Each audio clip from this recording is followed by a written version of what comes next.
நாடு இருந்துச்சாம். அங்க ஒரு மன்னன் இருந்தானா. அங்க ஒரு முறை அங்க ரொம்ப பஞ்சம் வந்துச்சான். அப்போ மக்களுக்காக இவன் உணவு தானம் பண்ணானா. அப்போ அங்க ஒரு அணில் வந்துச்சான்.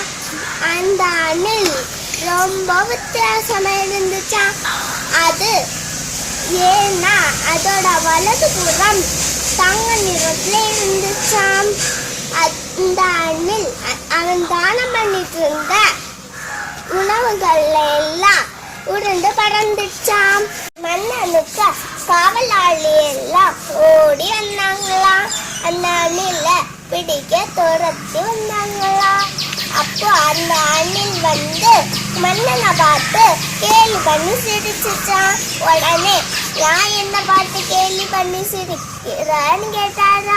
நான் எவ்வளவு நல்லது பண்ணியே, என்ன பார்த்து எதுக்கு சிரிக்க அப்படின்னு கேட்டாரா. நீங்க பண்ணிய தானம் உங்க ஊர்ல ஒரு குடிமகன் செய்யற தானத்தை விட்ட கீழானதுன்னு சொல்லிச்சான்.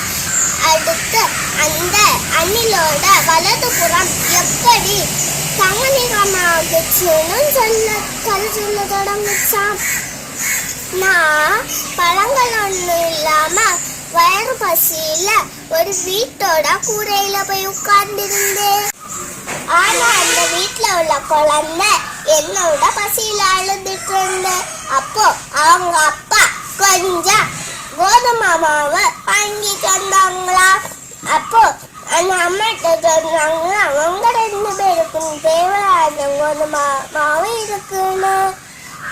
அப்போ நானும் நினைச்சு நானும் கொஞ்சம் கேட்கலான்னு நினைச்சேன்.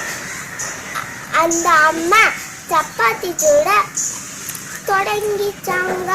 அப்போ அங்க ஒரு தாத்தா பசியினால சாப்பாடு இருக்கான்னு கேட்டாங்க.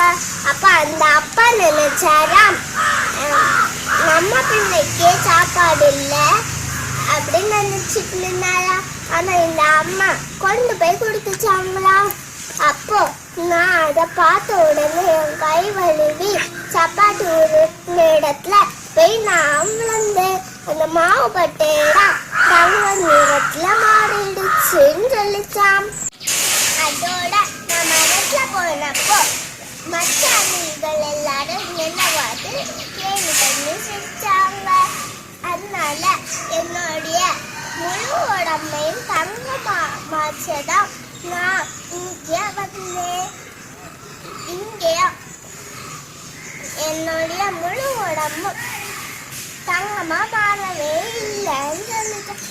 ஏன்னா உங்க தானத்துல உண்மையும் இல்லை வியாபமும் இல்லைன்னு உடனே இந்த மன்னருக்கு பக்கமா போச்சுதான். இதுல நமக்கு என்ன தெரியுதுன்னா, தானம் பண்ணா உண்மையோட பண்ணணும், பேர் வாங்க பண்ணக்கூடாது.